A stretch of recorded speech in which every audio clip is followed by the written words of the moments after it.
এগৰাকী সুন্দৰী যুৱতীয়ে বিচাৰিছে দৰা বিচাৰি আবেদন সামাজিক মাধ্যমত যিকোনো বয়সৰ লোকেই পাতিব পাৰিব বিয়া। একটা জীবনসঙ্গী চাই যে আমাকে দেখে শুনে ৰাখে, খুব ভালো। যদি আপুনিও বিয়া পাতিব বিচাৰিছে তেন্তে এই ভিডিঅ'টো আপোনাৰ বাবে। এতিয়া ভিডিঅ' এটা শ্বেয়াৰ কৰি দিয়ক। 21 বছৰীয়া এগৰাকী সুন্দৰী যুৱতী, মুখত মিচিকীয়া হাঁহি, পিন্ধনত সুন্দৰ পোছাক, মুঠতে দেখাত তাই ফাৰ্ষ্ট ক্লাছ। তথাপিও যুৱতীগৰাকীয়ে বিচাৰিছে দৰা। সৰুৰে পৰা খুব কষ্টত ডাঙৰ হৈছে তাই। ছোটবেলা থেকে অনেক কষ্টে বড় হয়েছি। আম্মু পিতৃহীন যুৱতীগৰাকীৰ মাতৃ থাকিও নথকাৰ নিচিনা। সেয়ে যুৱতীগৰাকী বিয়া পাতি সুখী হ'ব বিচাৰিছে। যদি আপুনি ইচ্ছুক তেন্তে কমেণ্টত জনাই যাওক আপোনাৰ মতামত।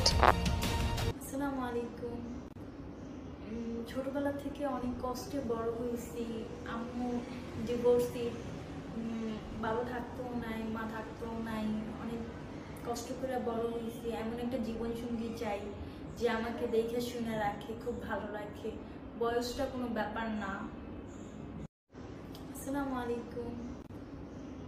ছোটবেলা থেকে অনেক কষ্টে বড় হয়েছি। আম্মু ডিভোর্সি, বাবা থাকতেও নাই, মা থাকতেও নাই, অনেক কষ্ট করে বড় হয়েছি। এমন একটা জীবনসঙ্গী চাই যে আমাকে দেখে শুনে রাখে, খুব ভালো রাখে, বয়সটা কোনো ব্যাপার না।